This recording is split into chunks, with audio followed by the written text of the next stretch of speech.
જો તમારે કંઈ નથી જ કરવું ને તો તમારી પાસે એના 100 રીઝન્સ હોઈ શકે છે, અને જો તમારે કંઈ કરવું છે ને તો એના માટે બસ એક રીઝન કાફી હોય છે. મારી ડિજિટલ જર્નીમાં હું ઘણી બધી વુમન્સના ટચમાં આવું છું, અને એમની પાસે પણ કંઈ ન કરવાના ઘણા બધા રીઝન્સ હોય છે, જેવા કે મારા 24 કલાક તો મારા બાળકોની આસપાસ જ જતા રહે છે, મારી પાસે તો ટાઈમ જ નથી, અથવા મારું કરિયર બ્રેક એટલા માટે થયું કે હું જોઈન્ટ ફેમિલીમાં છું અને મને ઘરની બહાર જઈને જોબ કરવાની પરમિશન જ નથી, અથવા તો મને હેલ્થ ઇશ્યુ છે જેનાથી મને ડર લાગે છે કે હું ફોકસ નહીં કરી શકું. હવે તમે મારી સ્ટોરી સાંભળો. મારી સેકન્ડ પ્રેગ્નન્સી દરમિયાન મેં એન્ડ સુધી મારું ડિજિટલ વર્ક કર્યું. સ્ટીલ અત્યારે મારી ડિલિવરીના 1 વીક પછી જ મેં વર્ક સ્ટાર્ટ કરી દીધું. મારી પણ 2 વર્ષની બેબી ગર્લ છે, એનું ધ્યાન રાખવાનું હોય છે. એક 15 દિવસની બેબી ગર્લ છે જેની પાછળ મારે રાતભર જાગવું પડે છે. જોઈન્ટ ફેમિલીમાં રહું છું તો એ પણ જોવાનું હોય છે. મને પણ હેલ્થ ઇશ્યુઝ છે, ઊંઘ પૂરી નથી થતી, ડિલિવરી પછીના શરીરના નવા પેઇન ચાલુ થઈ ગયા છે.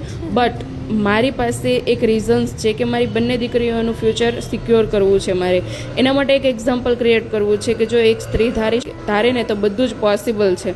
તમે પણ મારી જેમ વિચારો છો? કમેન્ટ કરો. હાય ચેતના, તમારું કરિયર રિસ્ટાર્ટ કરવામાં હું તમારી મદદ કરીશ with help of the digital skills.